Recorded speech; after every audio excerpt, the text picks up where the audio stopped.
Pero si algo me pasa,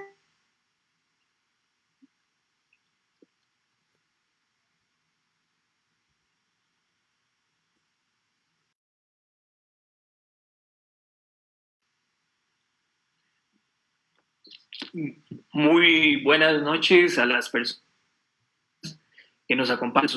Bienvenidas y bienvenidos al tercer foro Distancia Física y Solidaridad Social, Soluciones a la Crisis Producto de la Pandemia de COVID-19. Este foro es organizado por el Instituto de Investigaciones Sociales con el apoyo de la Oficina de Divulgación de la Universidad de Costa Rica. Mi nombre es Francisco Robles Rivera y yo soy profesor de la Universidad de Costa Rica. Hace un par de horas, la Caja Costarricense del Seguro Social informó el lamentable fallecimiento de una tercera persona producto de la enfermedad del COVID-19. Para ustedes que nos acompañan desde sus casas, o para nosotros, Semana Santa particular, por órdenes sanitarias, negocios han tenido que cerrar y todos nosotros permanecer en casa. Esto ha impactado en nuestra economía dependiente del turismo y el trabajo de pequeñas y medianas empresas. Términos prácticos, hemos tenido que reaprender a convivir con nuestras familias, hijos, hijas, abuelas, abuelos, tíos y tías en casa. Esto sin obviar las condiciones desiguales de convivencia en esta cuarentena. Bien lo advierte el Estado de la Nación, alrededor de 335,000 familias vivían ya en condiciones de pobreza antes de la pandemia.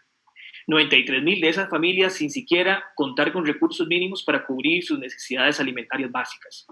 Sumamos además el contexto regional en el cual Costa Rica está inmersa, sobre todo en términos de nuestra dependencia estructural de mano de obra migrante para suplir la demanda en sectores estratégicos como la construcción, la agricultura, los servicios domésticos o el transporte. Esta presión económica, política y sanitaria ha impactado también en nuestra salud mental. Para nadie es un secreto que hoy muchas personas están durmiendo muy poco o en desarrollo humano. Coautora y editora de diversas publicaciones en temas de segregación residencial, segregación socioeconómica, dinámica del mercado inmobiliario, impuesto predial, educación superior, finanzas públicas, entre otros. Además, es consultora de organismos nacionales e internacionales e investigadora asociada del Programa del Estado de la Nación. Finalmente, nos acompaña el doctor Kuhn Boren. Kuhn también es catedrático de la Universidad de Costa Rica, profesor de la Escuela de Ciencias de la Comunicación Colectiva e investigador del Instituto de Investigaciones Sociales. Kuhn también es consultor de organismos regionales e internacionales en materia de salario digno y migración laboral. Es autor de múltiples publicaciones en torno a los temas de política social, migración, desigualdad y desarrollo económico. Su último libro, Un imán de bienestar, migración y política social en Costa Rica. Muchísimas gracias a los tres por acompañarnos en este miércoles santo. Para comenzar, si la profesora Chacón nos ayuda, hoy para nadie es un secreto, todos nos hemos dado cuenta que el mundo cambió. ¿Verdad? Cambiaron nuestras dinámicas laborales, nuestras dinámicas de transporte, pero también nuestras dinámicas socioafectivas. ¿Cómo evalúa usted hoy este gran cambio en materia de salud mental para el caso costarricense, Laura? sí, muchísimas gracias al Instituto de Investigaciones Sociales y a Fran Robles por organizar este encuentro. Bueno, realmente sí siento que, primero que nada, pensar que esto afecta diferencialmente por capas sociales, pero también puede afectar a nivel de soledades diferentes, de afectos, construcciones afectivas diferentes, de situaciones de segregación diferentes y situaciones de hacinamiento también diferentes. Para nosotros analizar la posibilidad de cómo es que el virus ha llegado a convertirse en esta condición que justo casi que atenta al lazo social, pero tenemos que reinventar otra ética del lazo social en donde mi cuerpo es la frontera y el cuerpo del otro es el posible virus que podría afectarme. En esta vía, primero, desde el Instituto de Investigaciones Sociales, mi recomendación es de construir en este momento y no dejar de construir toda la violencia social que se puede estar gestando desde la población de desecho y comprender cómo la salud pública no es un síntoma de este momento, es una construcción que se ha dado por muchos años, muchas décadas, en donde se ha articulado la situación social, pero la situación política también con la situación médica y la situación biológica, y que ese entramado de articulaciones, de complejidades en una genealogía es que podemos comprender qué sucede y qué no sucede. Dentro de esto, yo quisiera hablar de tres impactos que más que reflexiones que me han dado a mí, donde realmente sucede algo que podríamos decir la desolación completa, la condición de ver situaciones en donde en lugar de estarse resolviendo algo, está empeorando. El primer punto que realmente quisiera plantear es el punto de las mascarillas, cómo en este momento hay supuestamente un país que podría ser respetuoso del derecho internacional está robando a mano armada lo único que tenemos para proteger al personal del cuidado de salud, robándole a los otros países. Francia, por otro lado, se queja, pero igual mismo lo roba. Y así sucesivamente, tan es así que en este momento nosotros vamos a recibir mascarillas, pero tenemos que hacerlo por medio de un vuelo porque hacer algo en este momento terrestre significa la nueva piratería moderna. El otro punto que para mí es de un horror que realmente merece la reflexión son los cadáveres en Guayaquil.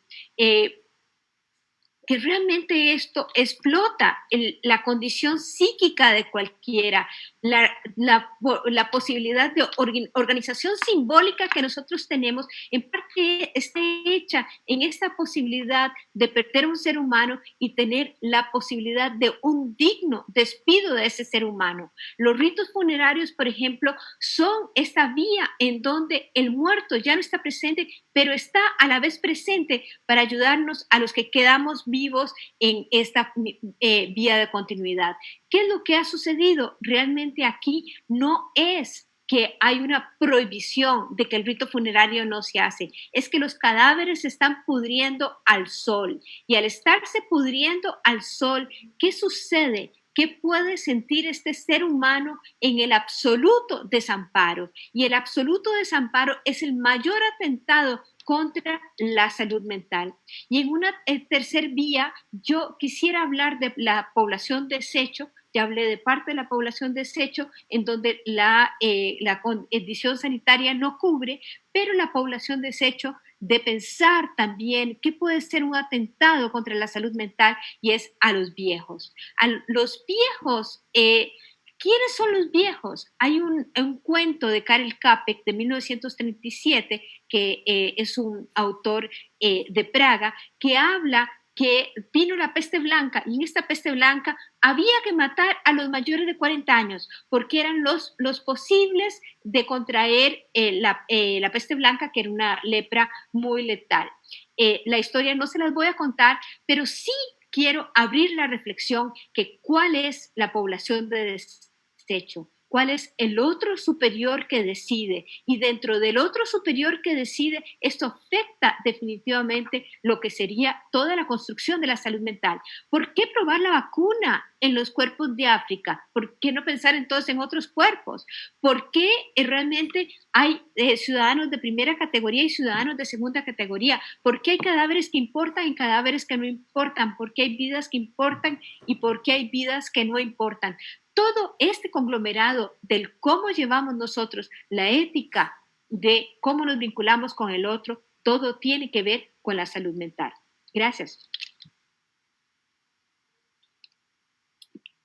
Muchísimas gracias, Laura, por tus aportes. Marcela, tal vez si seguimos un poco con tus comentarios. Bueno, se reportan, sobre todo países europeos, una caída impresionante, ¿verdad?, de sus economías en los próximos meses. En Costa Rica hemos tenido que cerrar pequeños, grandes, medianos negocios. ¿Cuál es tu valoración sobre el contexto nacional en términos económicos? Gracias, Francisco. Me gustaría empezar por decir que en general sacar la bolita de cristal para hacer pronósticos tiene muchos riesgos y en medio de una crisis que tiene tal incertidumbre que a propósito de lo que Laura nos planteaba antes, es parte de lo que nos está generando tanto estrés, ¿verdad? Sabemos que el futuro siempre es incierto, pero este es más incierto que nunca, porque es incierto también el mañana y pasado mañana, no del mediano y el largo plazo. Entonces, bueno, una primera cosa que decir es que pronósticos específicos de los efectos que ya está teniendo en la economía nacional e internacional y hacia futuro, qué esperar, no tiene demasiado sentido hacer en este momento. Quisiera decir tres cosas sobre los impactos económicos que podemos empezar a mirar en este momento. Primero, que hay que recordar en qué contexto llegó esta crisis a nuestro país y al mundo en general, ¿verdad? Como ya lo mencionaste, estamos en un periodo de muy bajo crecimiento económico a nivel mundial, economías de todo tamaño, las más desarrolladas, las de renta media y las más rezagadas de siempre, con tasas de crecimiento muy bajas, realmente muy bajas. Mucho antes de saber que la pandemia era una realidad, ya muchos analistas internacionales estaban pronosticando una nueva recesión mundial por otras causas que no tenían que ver con la pandemia. Entonces, una primera cosa que hay que entender es que llega al mundo esta terrible situación sanitaria con una gran debilidad estructural en general en las economías en todos los países y en la nuestra también. Además, sabemos que en nuestro país, pero mucho más allá de nuestras fronteras, el estilo de crecimiento que las economías han tenido en los últimos tiempos ha sido muy concentrador de la riqueza, ¿verdad? Dentro de los países y territorialmente concentrándose también, digamos, a nivel internacional en ciertas regiones, nos agarra en un momento de nuevo crecimiento a la pobreza después de 2 décadas en que en América Latina veníamos logrando disminuir indicadores de pobreza e informalidad. Estábamos otra vez en un periodo de crecimiento, especialmente de la pobreza extrema y del hambre nuevamente. Recordarán noticias terribles como las que nos pasaban, por ejemplo, del norte de Argentina, con niños desnutridos, ¿verdad? Cosas que uno no se imaginaba que estaban sucediendo en nuestra región. Pues si nos dicen Haití, bueno, sí, ya sabemos, en nuestro hueco negro de que no, los latinoamericanos nos hacemos como que no existe, pero está pasando aquí muy al lado nuestro, ¿no? Entonces, estamos en una situación difícil, bajo crecimiento económico, pobreza creciendo, fuerte desigualdad. Además, con economías con una situación fiscal bastante deteriorada para los costarricenses, es muy claro lo difícil que hemos estado pasando. Después de más de 20 años logramos aprobar una reforma fiscal que le pega apenas unos pellizcos al problema estructural severo que tienen nuestras finanzas públicas. Entonces la crisis también llega en un momento que los economistas le han dicho, lo han, digamos, estado llamando como de bajo margen fiscal o una situación en que no tenemos mucho margen para hacer gran esfuerzo de gasto público para compensar un mercado que se está deteriorando.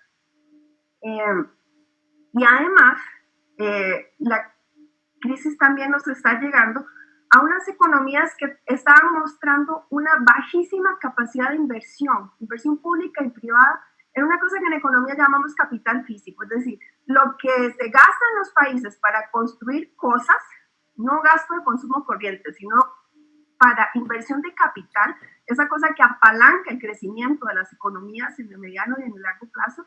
Tenemos tasas de inversión pública muy bajas y privada también, y entonces tampoco los pronósticos de crecimiento de nuestras economías eran muy buenos. Entonces, ¿qué podemos decir de los impactos de la crisis? Lo poco que sabemos es que ya es y será brutal, es de una profundidad enorme.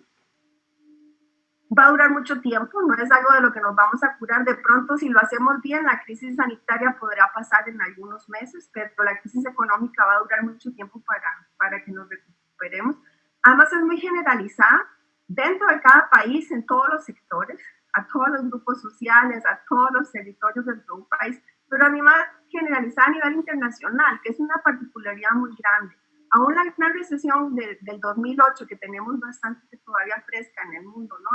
La gran crisis financiera del 2008 al 2011, no todos los países estaban sufriendo la misma profundidad de esa crisis y la solvencia económica que las grandes potencias tenían en ese momento era muy distinta a la situación actual.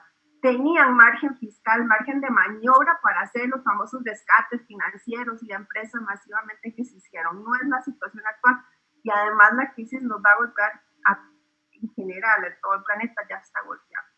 ¿Qué tan profundo van a ser y qué tan durables los efectos económicos? Va a depender de qué tan profunda y duradera sea la crisis sanitaria. Entonces, la mejor política económica que podemos tener en este momento en todo el mundo es atender la emergencia sanitaria y todas las baterías tienen que estar puestas ahí. Mientras mejor lo hagamos en el sector salud, mejor nos va a ir a todos, también a la economía. Ya Laura lo mencionó, además los impactos con toda claridad van a ser muy diferenciados en cada uno de los países, en el nuestro que estamos hoy hablando.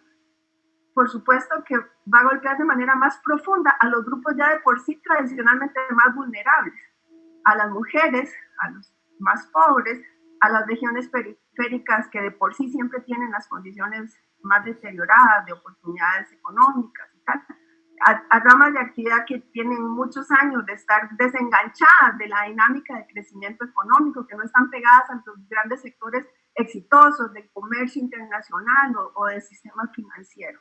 En estos sectores que ya teníamos 2 y 3 décadas de que no logramos resolver cómo engancharlos en las nuevas oportunidades del desarrollo económico, por supuesto que los impactos van a ser todavía superiores.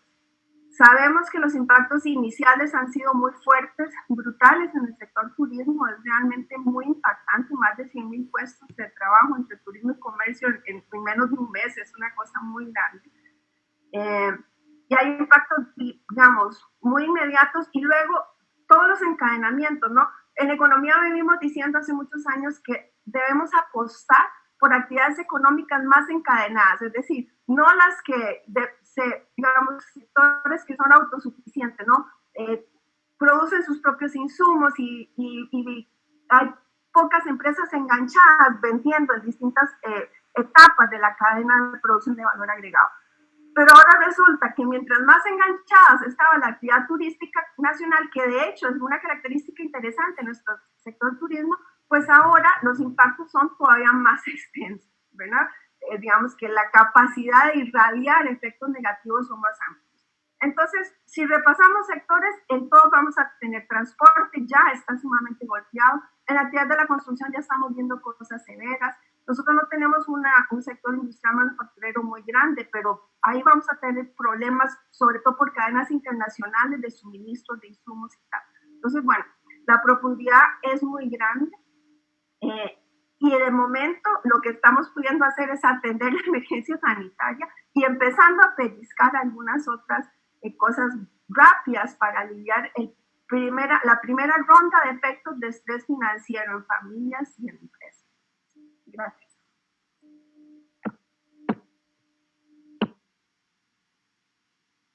Muchísimas gracias, Marcela, por tus comentarios. Kun, vos sos un experto en migración laboral, pero también sos migrante en Costa Rica. Y una de las medidas sanitarias que impuso el país es la amenaza de la pérdida de residencia para aquellas personas que salgan del país. ¿Vos cómo evaluás la situación desde esta perspectiva de migración y crisis sanitaria? Bueno, muchas gracias, Fran, y muchas gracias al Instituto de Investigaciones Sociales de la Universidad de Costa Rica por este espacio, me parece muy valioso. Reacciono primero a tu pregunta y después quería compartir un par de reflexiones. Primero, la restricción a migrantes en particular, el quitar la residencia a personas que salen del país, en mi opinión, aunque entiendo la idea, es una medida discriminatoria, ya que se castiga el no respeto a las restricciones de manera diferenciada para migrantes nacionales. Para un costarricense, salir del país no tiene implicaciones para sus derechos sociales o cívicos, pero en este momento para un migrante sí.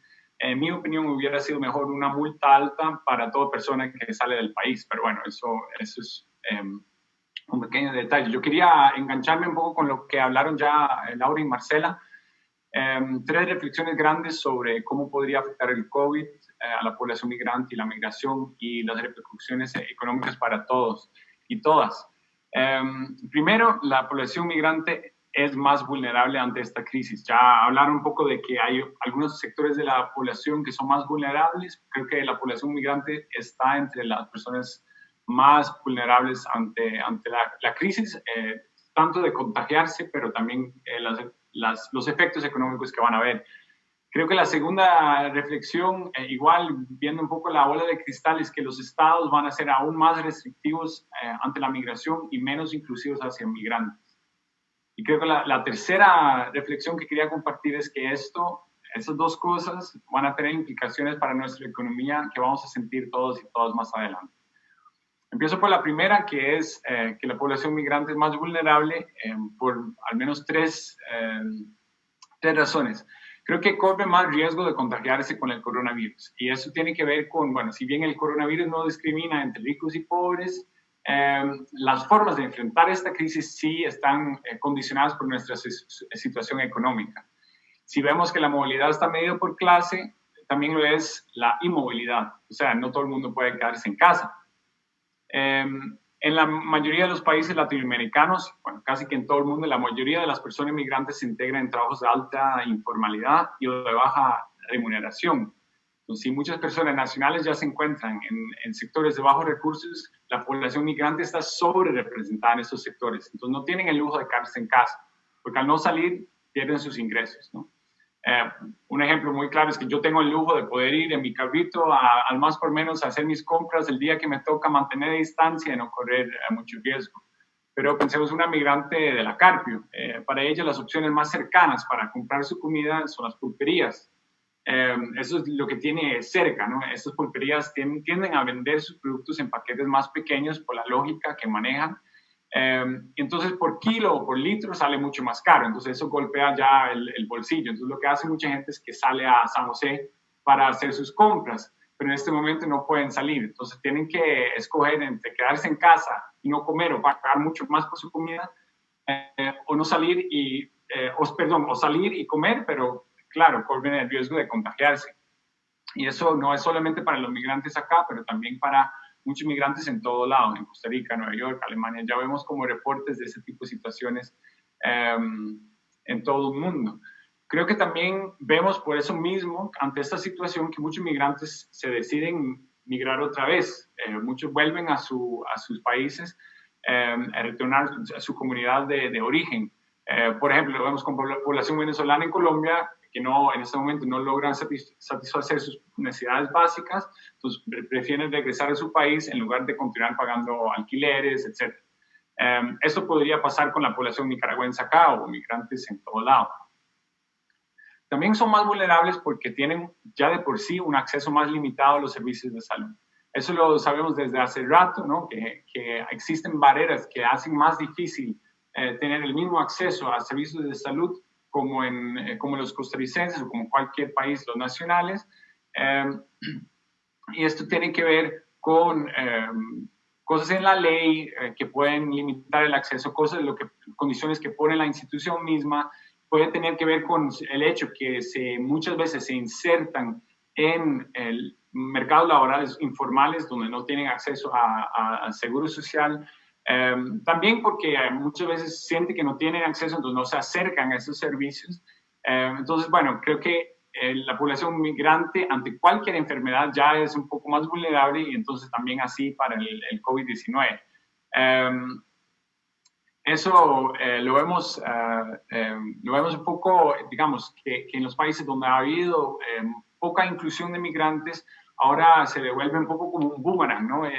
Una política migratoria, una política social exclusiva que mantiene fuera a los migrantes y las migrantes, al no incluirlos en los servicios de salud. En este momento esta situación propela el virus.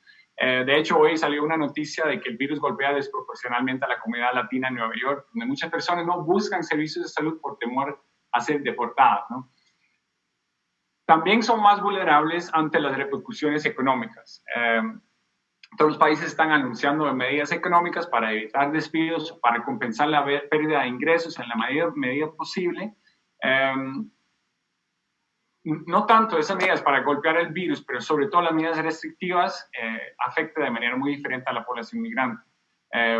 Creo que, digamos, las formas de recompensar o de tratar de incentivar la economía, probablemente no, esas medidas no van a llegar a la población migrante porque, bueno, hay un porcentaje que no tiene estado migratorio irregular, que no aplica, otro porcentaje que está trabajando en la informalidad, entonces probablemente les excluye.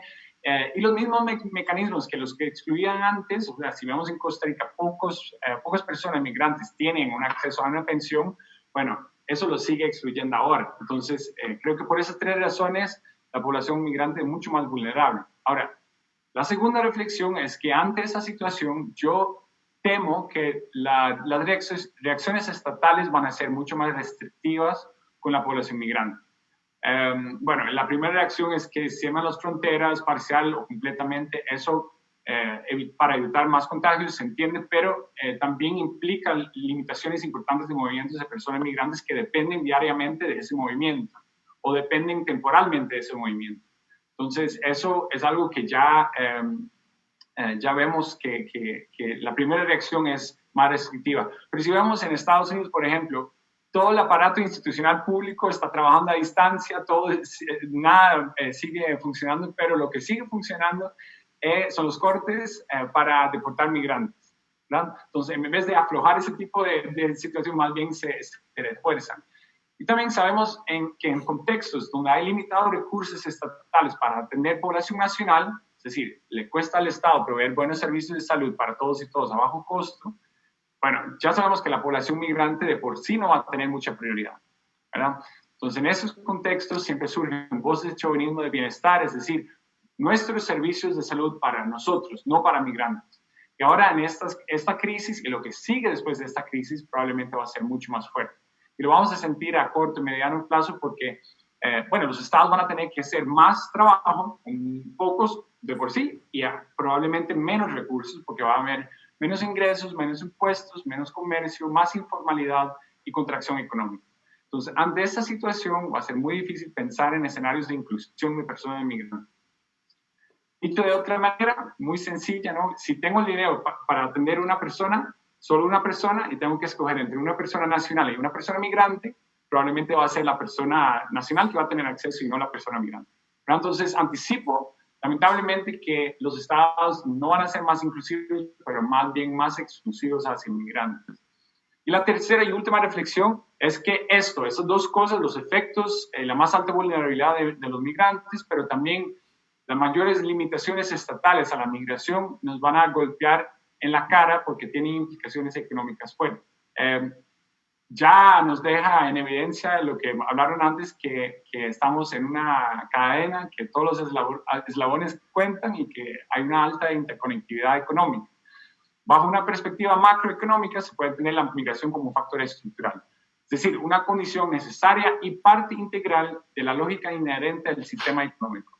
Y justo porque la población inmigrante forma parte integral de nuestras dinámicas económicas, estas situaciones vienen a golpearnos, tal vez no ahora, pero pronto.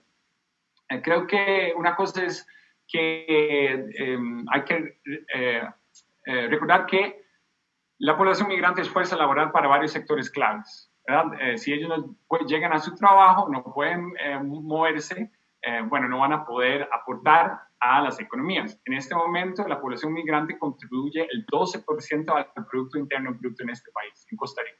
12%, ¿verdad?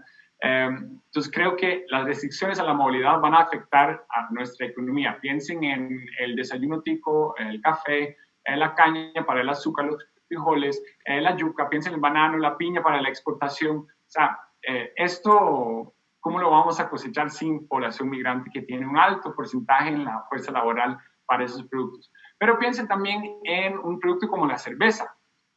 Para producir cerveza necesitamos lúpulo. Lúpulo se trae de otros países como por ejemplo Alemania. Bueno, allá tienen ahora una preocupación grande de que no se va a poder cosechar, no vamos a tener suficiente lúpulo para nuestra cerveza. Bueno, entonces no sería de sorprenderse de que en el mediano plazo estaríamos nosotros aquí pagando más por nuestros desayunos en la mañana y nuestras cervezas en la noche, porque ambos dependen de mano de obra migrante. Después, creo que otro efecto que va a tener es que las remesas van a bajar de manera increíble, fuerte caída, como pasó en la crisis del 2018. Ya hablamos en otro foro un poco de esto, pero hay países que dependen, que en buena parte de su Producto Interno Bruto, hablamos de un 20% para un país como El Salvador, depende de remesas. Pero también piensen en todas las familias que reciben remesas, que necesitan esas remesas para poder subsistir. Y creo que va a ser muy probable que veamos una reconfiguración y probablemente una intensificación de los flujos migratorios a mediano y largo plazo. Lo que vemos primero es que vienen poblaciones migrantes que vuelven a sus países para tratar de enfrentar la crisis ahí, tal vez mejor en un país donde por lo menos estoy con mi familia y no me tengo que vivir las discriminaciones que podría vivir en otro país. Pero segundo, ante el panorama creo que las mismas razones que existían antes de la crisis COVID, que hacían que una persona se decidiera migrar, ahora se intensifican. A mediano plazo es de esperar que la migración como válvula de escape, creo que va a ser una válvula cada vez más grande para muchas familias en el mundo en busca de mejores opciones. Y creo que ante esa búsqueda, las personas migrantes encuentren más muros y menos puentes. Muchísimas gracias, Kun. Les recuerdo a las personas que nos acompañan a través del Facebook Live de la Universidad de Costa Rica y el Instituto de Investigaciones Sociales, que por favor nos hagan llegar sus comentarios y sus preguntas, los anotan por ahí, y en unos minutos vamos a iniciar con sus preguntas y comentarios. Entonces, por favor, les invitamos a que nos acompañen y que participen. Laura, volvemos un poco con vos. Bueno, nos han dado, tanto vos, Kun y Marcela, nos han dado noticias que sin lugar a dudas no son halagadoras. Eso aumenta mucho el tema de la ansiedad de mucha gente, ¿verdad? Tanto personas que ya tenían una condición de ansiedad, pero para en general gente que está perdiendo el empleo, gente que posiblemente lo va a perder. ¿Cómo podemos lidiar, digamos, desde el tema de salud mental, digamos, con todo este tema de trauma colectivo en el futuro cercano? Sí, gracias, Fran. Bueno, primero, en mis palabras sencillas, ¿qué es un trauma? Un trauma, primero entender por qué viene. Y el trauma centralmente viene por la ausencia de acompañamiento. Cuando es oscuridad y más oscuridad y no hay respuesta de ningún otro, el trauma viene a formarse como una marca, como una herida, no esa herida que se sufre en ese momento, sino que una herida que acompaña y se revive a lo largo de la vida. ¿Qué puede dar una diferencia? Yo aquí quisiera traer dos autores. El primero es el filósofo Emmanuel Levinas, que él se hace la pregunta, ¿cómo ser sin ser un asesino del otro? ¿Cómo abrirse a una posibilidad de abrirse a la vulnerabilidad, a esa responsabilidad ética con el otro? Y en esa abrirse a esa responsabilidad ética con el otro, ahí también hay salud mental. Por supuesto que la primera resistencia es no morirnos, pero la segunda posibilidad está en encontrar una vía de solidaridad, de hospitalidad con el otro. Y para esto quiero tocar lo que es el paradigma inmunitario de Espósito, hablándolo de forma muy sencilla y rápida. Son tres ángulos. Está lo que es el munus, que es el deber de cada uno de nosotros de ciudadanos para vivir en la comunidad, por algo municipalidad está dentro de esta etimología que quiere decir deber, que quiere decir tarea. Para Espósito están los que están fuera, que tienen el privilegio de estar fuera, que son los exonerados. Para el caso, ustedes sabrán más que yo, pero el caso puede ser los que no pagan impuestos, los que son perdonados o los que de alguna forma hacen para no tener la responsabilidad para la exoneración. Y hay otro término que él habla que son los sin municiones. En español no existe, pero sí existe los... por ejemplo, en francés, los desmunizados, que serían aquellos que no tienen las municiones para enfrentar esta situación.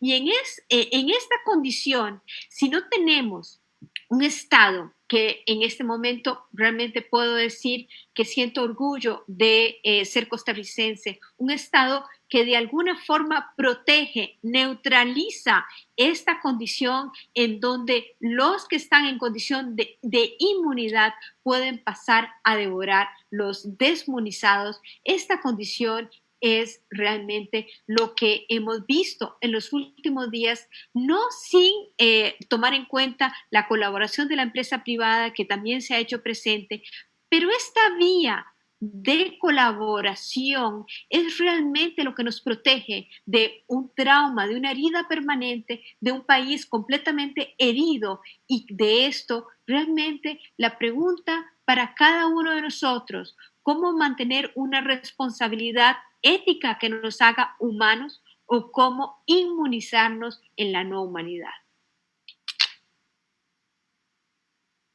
Más o menos así sería mi respuesta. Perfecto, Laura, muchísimas gracias. Marcela, bueno, en términos económicos, no sé cuál es tu análisis de las respuestas que ha dado el gobierno. Bueno, muchas de las respuestas tienen que pasar por la Asamblea Legislativa y no necesariamente el gobierno tiene suficiente músculo político ahí. ¿Cuáles crees vos que sean unas salidas que pudieran ayudar a mejorar las condiciones económicas de las familias que se están viendo afectadas en estos momentos por la crisis o las múltiples crisis? Bueno, yo empezaría diciendo que, igual que Laura, hoy es un momento en el que me siento orgullosa del país de donde soy y en el que vivo. Creo que como país la estamos haciendo bastante bien, que tenemos al frente unas autoridades sanitarias, pero en otros ámbitos también, que están pues con las mangas arremangadas y sacando la tarea adelante en la medida de lo que se puede. En estos días uno escucha a muchos opinólogos, ¿verdad?, con las recetas mágicas de lo que deberíamos estar haciendo y lo hicimos. Me parece que no es el momento para eso. El momento es de, tal vez como de pausar un poquito en la discusión y separar.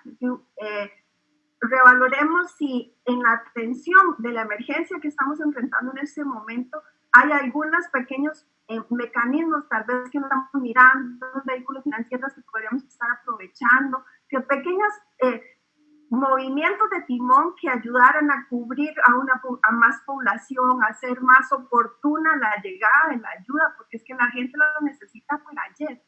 Y el Estado tiene grandes dificultades para desplegar en muy corto plazo apoyos concretos a familias, a hogares y empresas. Entonces, hay, por ejemplo, lo que pasa por la Asamblea Legislativa. Sin embargo, tengo que decir que a algunas de todas estas cosas que leo en estos momentos, alguien dijo que teníamos que esperar una pandemia para que la Asamblea Legislativa se pusiera tan eficiente. En realidad, pienso que los señores y señoras diputados están sacando su tarea también adelante. Uno puede esperar tener su propia valoración, de si a una de las proyectos le sumaría o le quitaría alguna cosa, le daría otro énfasis, pero en general creo que están muy comprometidos tratando de procesar en un periodo muy rápido las cosas que el Ejecutivo necesita. Entonces, por ese lado creo que desde, digamos, los principales aparatos estatales se está atendiendo la situación en la medida de lo posible bien.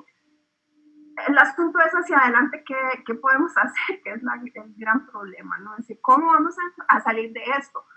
Creo que la primera cosa para entender cómo vamos a salir es que solo vamos a salir cuando la atención de la emergencia sanitaria esté completa. Entonces, todas las baterías tienen que ser puestas ahí. Ahí no se puede escatimar recursos, esfuerzos, ¿verdad?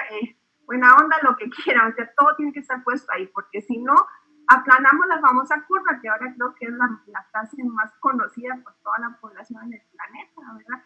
La curva en serio que hay que aplanarla y solo quedándonos en casa y siendo respetuosos de todas las medidas de prevención, ¿verdad? De higiene y tal, lo vamos a lograr. Eso es una primera cosa. Pero la otra cosa es, dije al inicio, sabemos que esta nueva crisis nos agarró chingos, para decirlo en buen tico. Si estábamos en una situación de gran debilidad económica, pobreza, altísimo desempleo.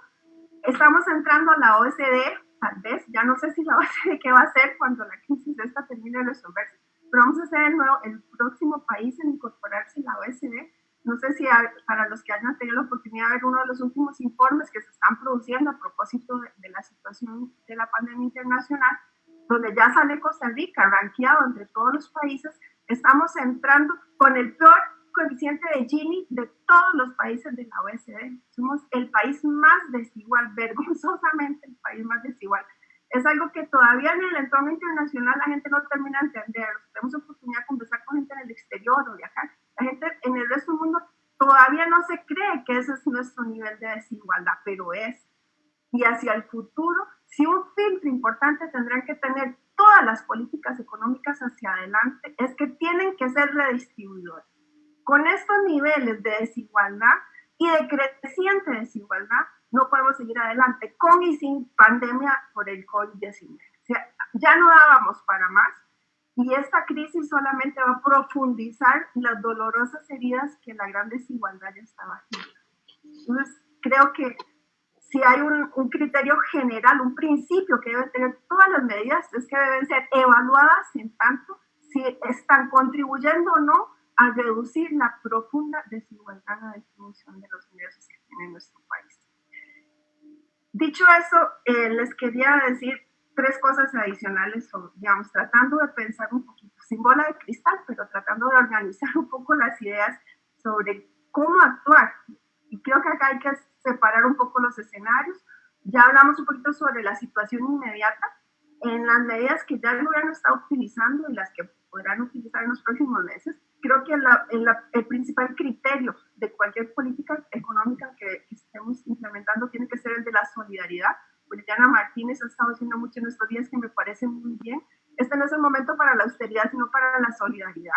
Sí, lo que hagamos tiene que ser para apoyar a los más vulnerables, pero a todos, familias, empresas también, porque a veces uno encuentra en el discurso una cosa ahí muy rara, como que los únicos que necesitan apoyo son los más pobres. No, todos, porque yo no soy de los más pobres, pero estoy sufriendo fuertemente los impactos que profesional independiente, entonces ya estoy sintiendo impactos importantes.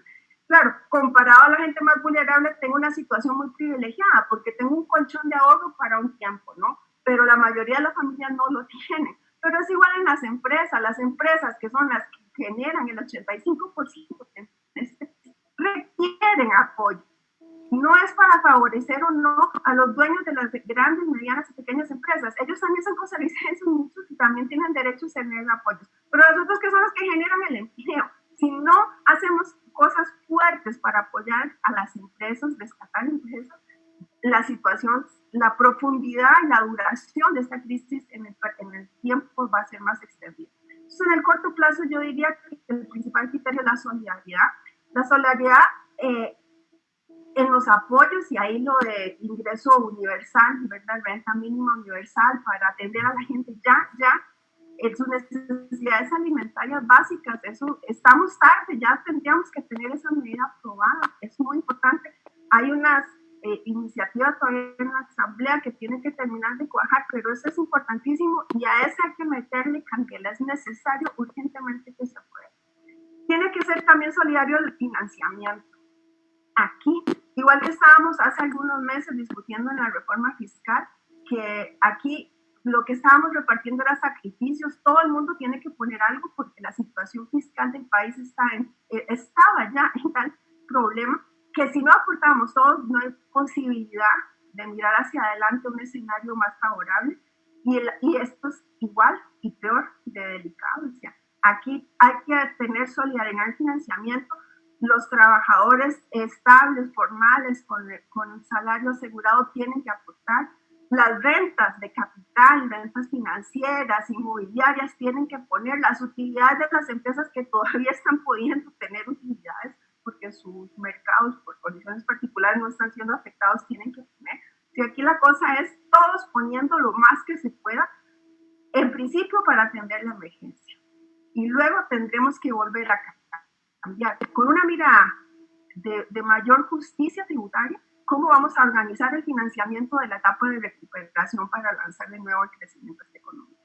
En un escenario más de mediano plazo, creo que tendríamos que tener un grupo fuerte de gente pensando de muy diversos sectores y orientaciones políticas, edades, territorios donde trabajan, pensando en ¿cómo vamos a encontrar oportunidades para reinventarnos? Porque lo que saben ahora los opinólogos en el mundo es que el mundo como conocíamos hoy, las economías como las conocíamos hoy, exactamente igual no se recuperan. La actividad con la que es más fácil ejemplificarlo es el turismo. Jacqueline dijo algunas cosas al respecto sobre la migración, pero lo cierto es que algo de manera importante va a cambiar, ¿verdad? En una actividad tan fuerte para nosotros como el turismo, la actividad turística representa un poquito más del 6% del PIB en Costa Rica, pura, pero con todos sus encadenamientos es mucho más grande. Y entonces, claro, que no se vuelva a recuperar en 2 o en 3 años es una cosa muy delicada, porque ¿en qué vamos a hacer las apuestas si no es en el turismo? Y entonces hay que pensar cuál tipo de turismo va a ser posible. Este turismo masivo, a larga distancia, no sé si se va a recuperar a nivel internacional o no, ¿verdad? Entonces hay que tener gente pensando sobre eso, pero mucho más allá. Las bases productivas, CEPAL está diciendo ahora que llegó la hora como de la nueva geografía económica, que estamos empezando a entender la profundidad de los frentes frágiles o vulnerables que nos dejó tener economías tan expuestas en el comercio internacional. Nosotros somos un país con un enorme grado de apertura que ha tenido beneficios importantes en algunos términos y en otras cosas no son tan positivas. En esta crisis nos está pasando una factura importante, no a nosotros, digo, a todo el mundo, porque somos tan dependientes de cosas que se producen en el resto del mundo que cuando las cadenas de producción se rompieron, ¿verdad? Y aunque no estén rotas, cuando las cadenas de logística, de distribución de las mercancías no pueden funcionar, estamos empezando a tener cosas muy graves. En China, que ya han controlado ahora la primera gran ronda brutal de impacto de la pandemia, no están pudiendo echar a andar la maquinaria económica porque están rotas las cadenas internacionales, ¿verdad?, de distribución de mercancías y insumos y tal. Entonces hay una cosa ahí que hay que tener como una nueva mirada sobre qué será una nueva base de producción local que asegure algunas cosas, no solo alimentos, pero también alimentos. Está discutiéndose mucho a nivel internacional la producción farmacéutica, por ejemplo. Así que son, ahora que estamos en esta, Laura ya lo mencionó, el doctor Macaya decía hace algunos días en relación a la caja, que se tiene que subir en un avión, ir a China a traer mascarillas y médicos, porque estamos como en un nivel de piratería, ¿no? Si no va con un avión, le va a costar lo mismo ir hasta allá, recoger las cosas, que lo que tiene que pagar por las cosas, los insumos que estamos comprando. Es una locura, ¿verdad? Pero entonces, la reflexión que hay que hacer, ahora lo que hay que hacer es subirse en ese avión y ir a traer el equipo que nuestro personal de salud requiere, sin lugar a dudas. Pero el asunto es, eso no es sostenible, y entonces hacia adelante, ¿cómo desarrollamos unas cadenas de producción que garanticen algunas cosas básicas que vamos a tener que tener siempre, de equipos de protección, de medicamentos y otras cosas? Creo que hay que darle una repensada, no sabemos en qué va a terminar la producción a nivel mundial, cómo se va a redistribuir en este momento. Sabemos que ya hay una tendencia fuerte. Migración seguramente es el primer efecto, digamos, fuerte, pero vendrá una ola de cerrar fronteras mucho más allá que a las personas solamente, también a los productos. Posiblemente vamos a tener unas presiones fuertes para volver a subir aranceles en muchos países, a proteger las economías nacionales. Ya está sucediendo con la producción de cosas médicas, pero va a pasar más allá posiblemente. Entonces hay que pensar un poco cómo vamos a enfrentar esto en una economía tan pequeña y abierta como la nuestra, y empezar a tratar de identificar como qué serán los nuevos circuitos internacionales de alto valor agregado donde tengamos algunas ventajas competitivas para participar. Ahí yo diría que tendremos que apostar mucho a la innovación. Tenemos la base, una base muy importante de experiencia nacional, de formación en nuestras universidades públicas, de toda la capacidad de investigación, de ciencia y tecnología y desarrollo. Eso va a tener que entrar fuertemente a jugar en la nueva geografía económica y cómo Costa Rica se podrá profundizar su inserción. Ya hacemos cosas importantes ahí, pero hay que continuar.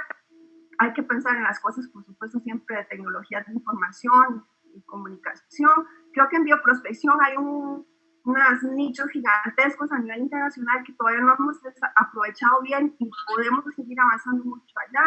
Es decir, hay distintas cosas. Servicios, ya somos una economía de servicios, somos grandes exportadores de servicios, Y seguramente vamos a profundizar, tal vez no exactamente los mismos, pero habrá que ver en qué nuevas líneas de servicios podemos seguir profundizando. Y finalmente decir que también vamos a tener que reinventarnos en términos de eficiencia económica, tanto en el sector público como en el sector privado. Desde el sector público, sin lugar a dudas, tenemos que aprender a hacer más con lo que tenemos, que va a ser menos. Es decir, vamos a tener una mayor restricción presupuestaria y unos retos enormes, incrementados en relación a todos los desafíos que ya teníamos que enfrentar. Entonces, aquí ya no hay más tiempo para discursos baratos e ideológicos. Aquí de lo que se trata es de encontrar vías para ser más eficientes. Y eso no es un pecado, es lo correcto. Usar de manera eficiente los fondos públicos es correcto, es lo que nos toca a todos los que usamos fondos públicos. Entonces, hay que sentarse a pensar seriamente, porque con toda claridad, aunque no crean, digamos, éticamente que sea lo correcto, tienen que al menos aceptar que vamos a tener un horizonte presupuestario muy reducido en todas las actividades del sector público. Y entonces tenemos que ajustar sin deteriorar la cantidad y la calidad de los servicios públicos que prestamos. Y entonces aquí pasa por entrarle a trabajar fuertemente a la eficiencia. Pero también en el sector privado, porque este es un país con unos niveles de precios generales en la economía muy altos en proporción al tamaño de nuestras billeteras. Ha habido muchos estudios, ahí el Estado Nacional hecho sus aportes, distintos centros de pensamiento, pero lo cierto es que ganamos muy poco para pagar tan caro como pagamos por la mayoría de los bienes y servicios. Y entonces necesitamos revisar qué es lo que está pasando en productividad y en eficiencia en el sector privado para que podamos tener niveles de precios razonables. Pues creo que ahí hay márgenes también importantes para trabajar. Muchísimas gracias, Marcela, por tus comentarios. Les recuerdo a las personas que nos acompañan vía el streaming del Facebook Live de Universidad de Costa Rica o del Instituto de Investigaciones Sociales, que compartan con ustedes sus comentarios o sus preguntas. Vamos a cerrar esta ronda de preguntas y vamos a abrirles a ustedes, que nos acompañan desde casa, una ronda de preguntas. Antes de eso, Kun, bueno, el panorama que nos propones no es para nada alentador. Bueno, en general es lo que es, ¿verdad? Es decir, nos tenemos que acostumbrar a una nueva dinámica, a un nuevo mundo. ¿Qué salidas, propuestas dignas y humanas encontrás vos o podríamos suponer en función de esto, incluso que dice Marcela, que yo creo que es un ámbito que deberíamos de rescatar? Es decir, que la universidad ya debería tener su propio grupo de personas de pensamiento, ¿verdad? Para incluir en la política pública. ¿Qué salidas dignas y humanas podríamos proponer a las múltiples crisis que nos propone la pandemia? Muchas gracias. Sí, bueno, esa es la parte más difícil, ¿no? Como de pensar en qué se puede hacer. Yo estaba pensando como en dos niveles. Primero, a nivel personal, lo que podemos hacer cada uno y cada una. Creo que, bueno, Laura mencionó la falta de acompañamiento como un factor que podría causar trauma. Creo que muchos y muchas de nosotros nos relacionamos con migrantes casi diariamente, ¿no? Creo que una cosa muy sencilla es preguntarles a ellos y ellas cómo están, ¿verdad? Y cómo están sus familias, y tener en cuenta de que si para nosotros es una situación que causa estrés, también lo es para ellos y ellas, y probablemente el doble. Yo soy migrante en una situación muy diferente a la mayoría, pero sí tengo mi familia lejos, ¿verdad? Entonces estoy también no solo pendiente de las noticias acá, pero también en mi país, donde también tengo preocupaciones, ¿verdad? Cómo les va a mis papás y mis hermanas. Y mi hermana trabaja en un hospital. Entonces, bueno, ese tipo de cosas creo que al poder hablarlos con alguien ya ayuda un montón. Entonces, pregúntele a las personas con quien tienen contacto cómo están, ponerles un mensaje. Creo que eso ya es algo.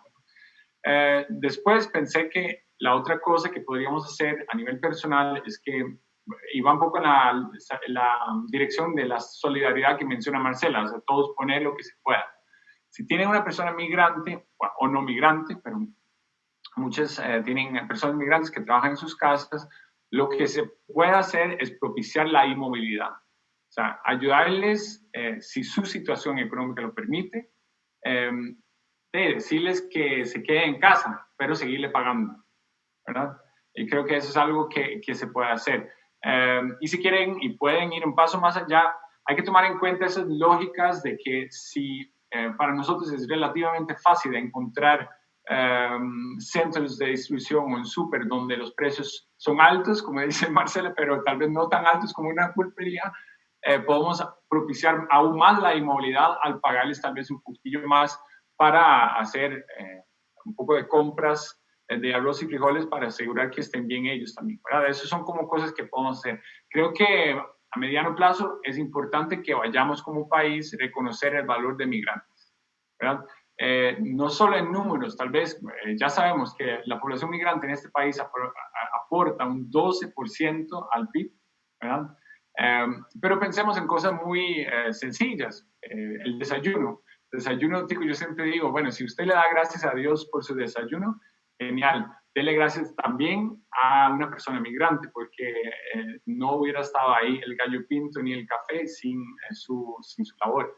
Otra cosa que podemos hacer, un poco en la línea de lo que plantea Marcela, es comprar localmente, ¿verdad? Empezar a comprar más local, asegurar que apoyamos empresas locales y nacionales.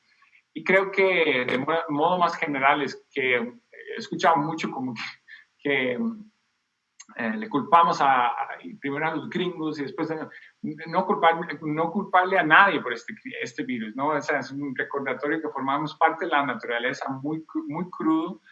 No podemos caer en nacionalismos irracionales y palabras y actos discriminatorios. Eso no ayuda en nada a salir de esta crisis, ¿no? A nivel de política, creo que podemos tomar medidas de políticas que restrinjan la movilidad, pero sin que estas sean discriminatorias. Yo propondría multas universales, sea mejor que medidas diferenciadas para diferentes poblaciones. Creo que a mediano plazo es importante repensar la política migratoria y especialmente la política de integración de personas migrantes. O sea, intensificar medidas restrictivas y tenerlos fuera de los sistemas de salud más bien aumenta el riesgo para este tipo de crisis y no nos ayuda a enfrentarlos. Creo que estamos ante una posibilidad de reconocer el valor de la población migrante en nuestra economía y crear mejores condiciones de integración y regularización. Y eso nos va a favorecer a todos y todas, ¿verdad? Incorporarlos en los sistemas de salud más activamente. Apenas termine este lockdown, retomar y fortalecer mecanismos que faciliten la movilidad regularizada en función de las necesidades de la economía costarricense, retomar algunos mecanismos o incluso mejorar los mecanismos que existen para contratación de los migrantes de manera regular, es decir, pagarles todos los derechos laborales. Ya he escuchado un poco, ¿verdad? La idea no vale de nada cuidarse tanto que estamos haciendo si luego los migrantes, y ahí estamos hablando sobre todo de nicaragüenses, van a entrar y volver a propagar el virus. Creo que pensar un mundo globalizado como lo tenemos ahora sin migrantes es imposible y las economías dependen de su fuerza laboral, así que tratemos de propiciar la migración de una manera responsable y regular, haciendo más fácil también el proceso de regularización, que alguien no sea lo que llamamos a veces ilegal, que sea regularizado.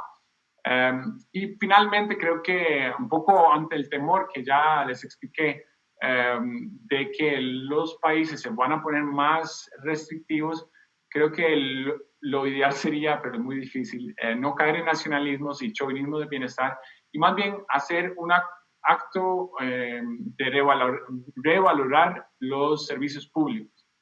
Y creo que ahí en ese ejercicio deberíamos ver las personas migrantes como una oportunidad para nuestro sistema de protección social y no como una amenaza.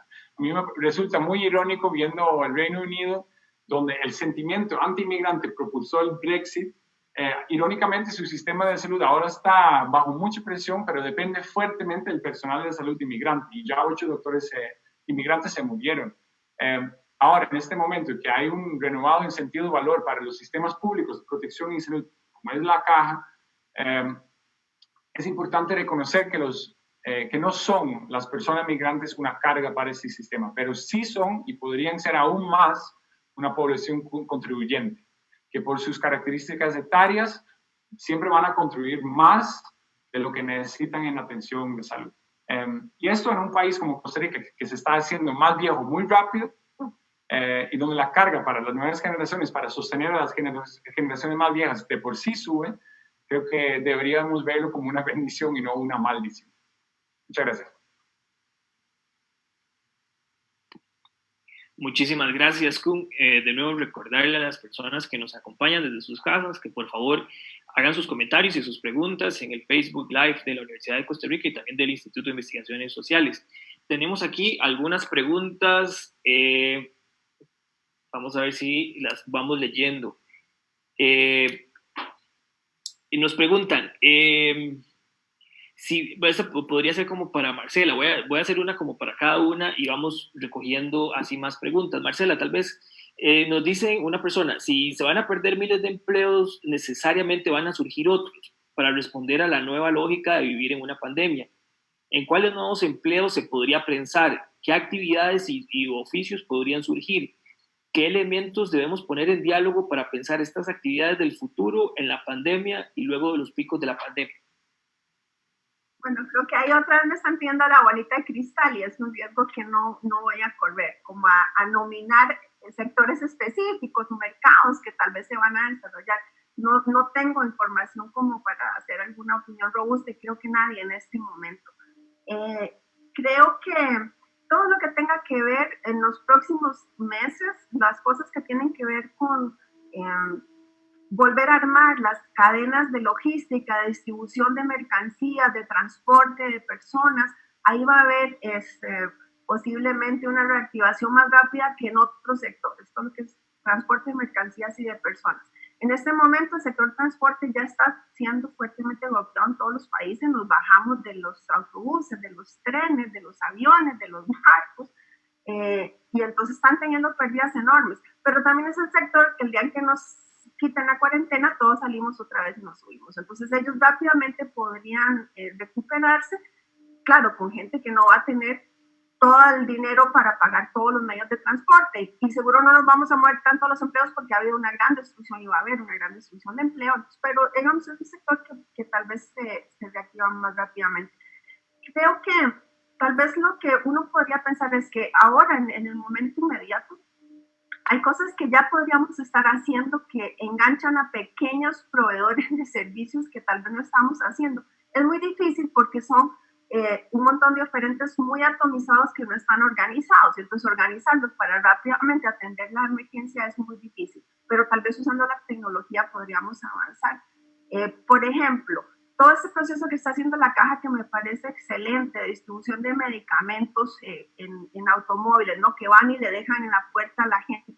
Eso es algo, de hecho, que hemos estado estudiando desde el Estado de la Nación hace algún tiempo, que podría fortalecer un montón algunas economías locales en Costa Rica, porque tenemos alguna población que está muy distante de los centros de salud y para la gente salir y llegar a recoger cada 3, 4 meses las recetas con los medicamentos, los pacientes crónicos, los viejitos, la gente que tiene que bajar de los territorios indígenas, ahí hay como unos mecanismos de distribución, digamos, de venta de servicios al Estado en los que uno se puede imaginar articular a pequeños oferentes de transporte, a chicos jóvenes que diseñen aplicaciones para que la gente sepa cuándo llega qué, por dónde pasa la moto repartiendo medicinas. Entonces yo no camino 6 horas y me subo un autobús 3 más para buscar la medicina, pero salgo a un punto cercano a recoger. Entonces uno se puede imaginar alguno de esos tipos de servicios que pueden estar por ahí. Pero son cosas como muy puntuales. En realidad creo que uno no puede hablar de un sector en específico. Sabemos que una persona preguntó en el Facebook, Mónica Gutiérrez, sobre qué me parecía reforzar el sector agrícola, ¿no? Si volvamos a la tierra. Sí, claro, es un sector que hoy no está teniendo todos los impactos, posiblemente en exportación sí, pero para consumo local no. Más bien se estará reactivando alguna cosa en el corto plazo de consumo local porque no vamos a poder importar muchas cosas del exterior. Pues posiblemente vamos a tener por algún periodo algunas oportunidades importantes. Lo que hay que pensar otra vez es lo que dije antes como de la base de producción local. ¿Qué cosas vamos a garantizar de manera permanente que producimos y consumimos localmente? Más allá, no solamente en términos de la agricultura. Creo que ahí hay unas claves que hay que empezar ¿verdad? Es una madeja que hay que empezar a sacarle los hilos para entender qué es lo que hay por allá. Muchísimas gracias, Marcela. Laura, vos tenés mucha experiencia de trabajo con población vulnerable, ¿verdad? Sobre todo, digamos, la población vulnerable en el área de Pavas. Acá hay, digamos, como un nivel de contradicción, porque sobre todo las personas más empobrecidas tienen que sacrificar a veces su salud mental por proveer alimentos y dinero a sus familias. ¿Qué lecciones uno puede aprender o podrías vos comentarnos qué han tenido estas familias como para sobrellevar, digamos, un tema económico, pero también manteniendo y recuperando el tema de la salud mental? Bueno, primero una definición que es una definición mía de salud mental. Salud mental no es lo que aprendemos como en los libros ahí, que camine 3 kilómetros, sino es la posibilidad de inserción en el lazo social.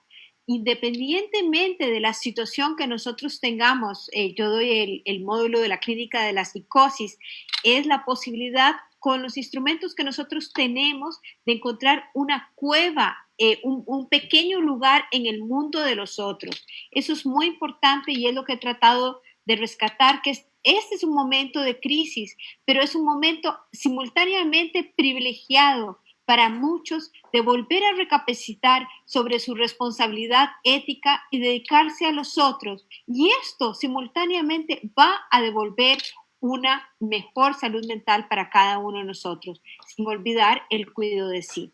En relación a Pavas, lo que yo podría decir es que Kuhn lo dijo, es que hay momentos en donde es o lanzarse al COVID, a la calle para vender algo que se tiene que vender, miel, lo que se pueda vender, o trabajar en trabajos de recolectores de basura, como repartiendo comidas, o quedarse en la casa. Y eso es una situación tremendamente dura de ausencia de acompañamiento, donde o usted se queda en la casa o se muere de hambre, o usted sale a la calle y se muere del virus. Entonces, en estas situaciones realmente se vive de nuevo lo que estamos diciendo, la desprotección. Y en esta vivencia de desprotección es cuando nosotros podemos sentir que realmente no hay un otro que acompañe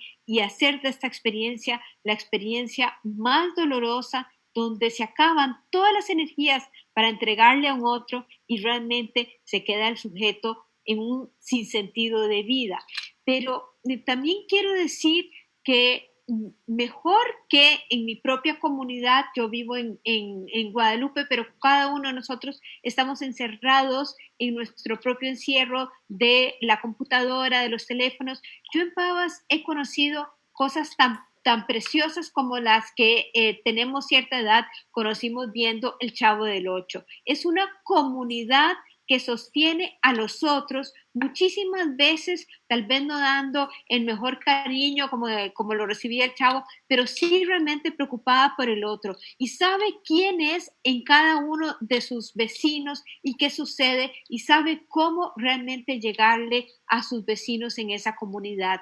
Por supuesto que tenemos otros factores que son la violencia, y otros chicos, que es la propuesta del narcomenudeo, y en la propuesta del narcomenudeo tener un acceso al consumo muy rápido y supuestamente cambiar de forma de ser y ser el más poderoso en ese momento, que son otros factores que cuestan mucho y que son decisiones, por ejemplo, en lugar de lanzarse a un vínculo social sobre una base de responsabilidad, se lanzan a que es mejor una hora de rey que toda una vida de buey, y en esas situaciones también los jóvenes mueren muy rápido. Pero lo que más me importa de esta transmisión es querer decir que salud mental es encontrar un espacio con los otros y que esta es un momento oportuno para cada uno de nosotros mismos en nuestro aislamiento, en nuestra imposibilidad de contacto, de encontrar vías para tocar a algunos que son aún más vulnerables que nosotros, y que esto va a hacer una retribución en nuestra propia salud mental. Muchísimas gracias, Laura. Kuhn, hay una persona que nos comenta sobre, dice, más y mejor control sanitario en las fronteras y no necesariamente bloqueo. Bueno, vos lo estabas señalando anteriormente, estamos en un dilema muy fuerte, teniendo en cuenta que Costa Rica es un país que vive de importar gente en el sentido tanto de turistas como mano de obra migrante, ¿verdad? En otro trabajo has señalado también que a pesar de que hay vacíos de empleo en sectores estratégicos como la agricultura, la construcción, los costarricenses no quieren tampoco hacer esos trabajos. ¿Cómo solventamos, digamos, este dilema en el que nos encontramos actualmente? Bueno, creo que efectivamente pensar en un cierre de las fronteras por mucho tiempo prolongado nos va a golpear la economía en muchos sectores de manera muy fuerte. Pensemos en la agricultura, pensemos en construcción, en comercio, pero también ya cuando se vuelve a abrir la vida, creo que una cosa que nos va, bueno, nos estamos dando cuenta que muchas de las labores que hacemos en la casa también dependen de personas o le damos esa tarea a otras personas. Creo que en el 2008 hubo un experimento social, aunque no fue un experimento, pero nosotros desde la academia lo podemos como ver un poco que hubo una crisis económica que golpeó ciertos sectores muy fuertemente y un sector donde siempre hay una demanda de fuerza laboral es el sector agrícola. Entonces hubo en ese momento un plan de tomar personas desempleadas que subió un montón en esos años que siguieron, en 2009, 2010, hasta un 15.9%, si no me equivoco, a mandarlos a los sectores de agricultura. Pero nos dimos cuenta que de la población costarricense no, en su mayoría no quiere trabajar en el agro, que muchas de esas tareas necesitamos población migrante. Entonces yo creo que tendríamos que pensar en más y mejor control sanitario en las fronteras, a mediano plazo no tenerlos cerrados por mucho tiempo porque nos va a golpear. Ahora, yo no soy experto de control sanitario, entonces no sé cómo hacerlo y si la caja o otra institución tiene esa capacidad, pero sería importante empezar a pensarlo porque es algo que tenemos que ir, lo vemos en otros países también, que nos estamos preparando también para pensar la vida después de este lockdown y eso no va a ser la misma porque vamos a tener medidas restrictivas por mucho tiempo, ¿no? Por mucho tiempo probablemente no nos vamos a poder reunir en las plazas de las escuelas o hablar con mucha gente, va a ser una vida normal pero con muchas restricciones y creo que una cosa que tenemos que tener en cuenta es que la economía costarricense depende en buena medida de población migrante, que tenemos que crear las condiciones para que sí puedan pasar, pero de manera controlada, regular y sí, con control sanitario, por lo menos al inicio.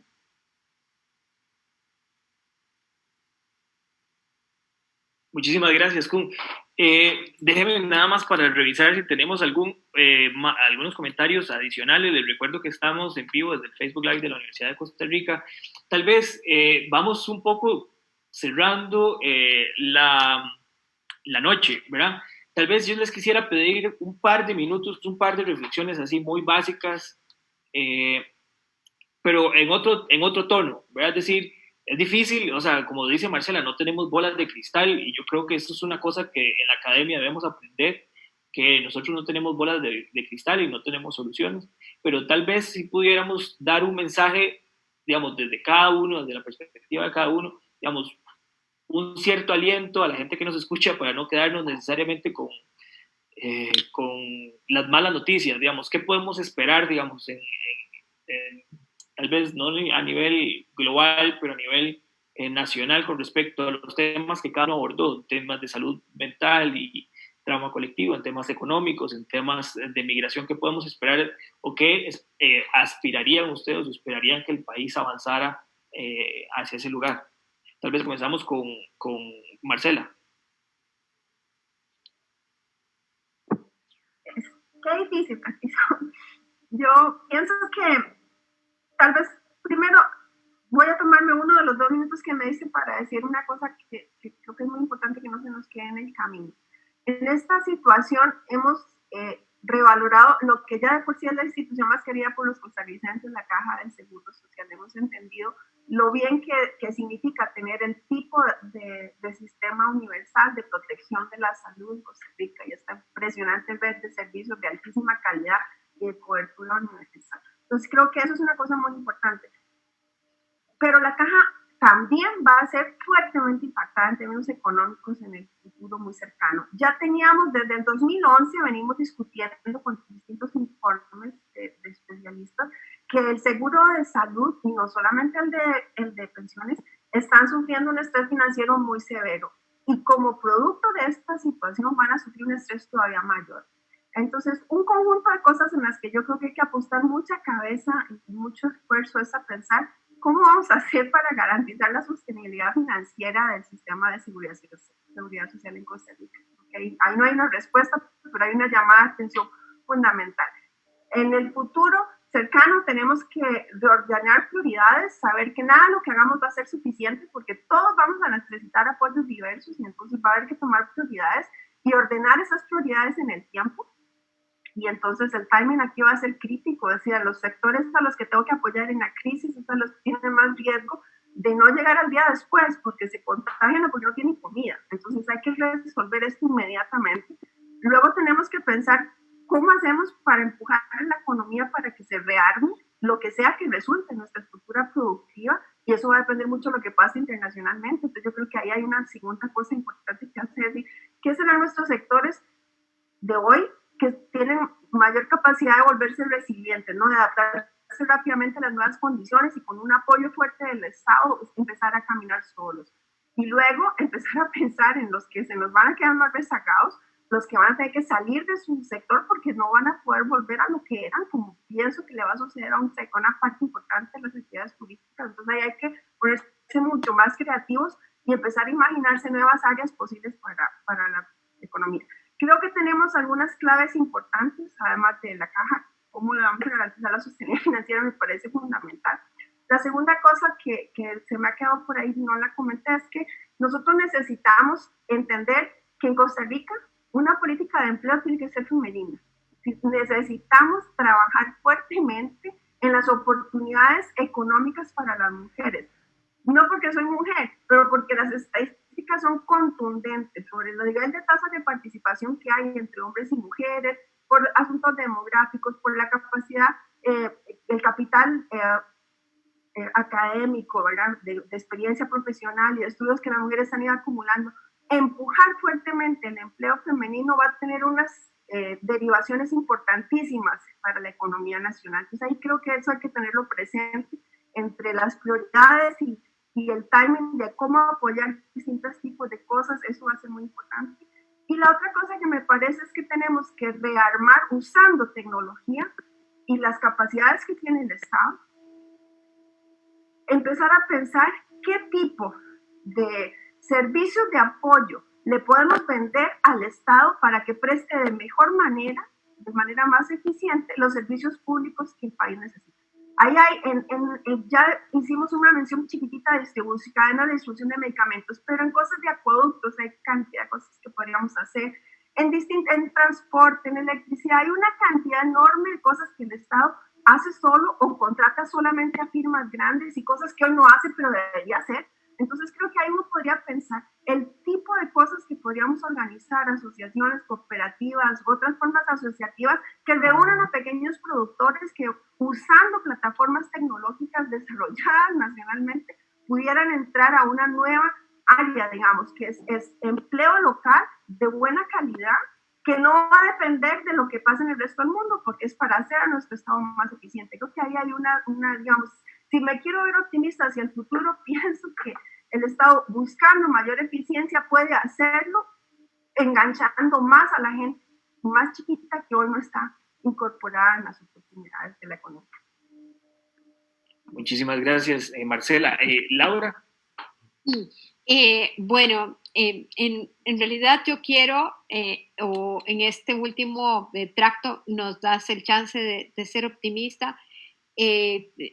Voy a tomar de nuevo las palabras de Marcela: menos austeridad y mayor solidaridad.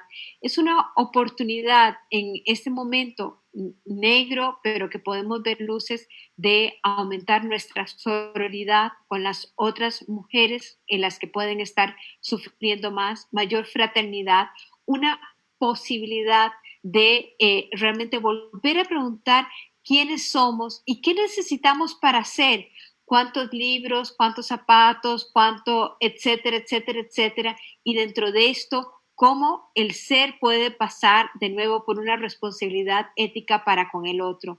Y irnos de alguna forma a las comunidades más vulnerables y ahí buscar algo que es una población que no hemos hablado hoy, pero que es de suma importancia, que son los niños y las niñas, los adolescentes, los que se están quedando sin nada, porque la escuela no era solamente una transmisión de conocimiento, era también una vía de encuentro con los otros, una vía de libertad cuando se tenía una casa hacinada, cuando se tenía una casa de violencia, una vía de ver otros modelos de identificación. Y todo eso son los niños que se han quedado más aislados, son las niñas que se han quedado más en su soledad y más en su sufrimiento. ¿Cómo llegar a ellos y cómo realmente, porque ellos son lo que todos sabemos, el recurso humano que va a posibilitar. Y nosotros si damos hoy una mano,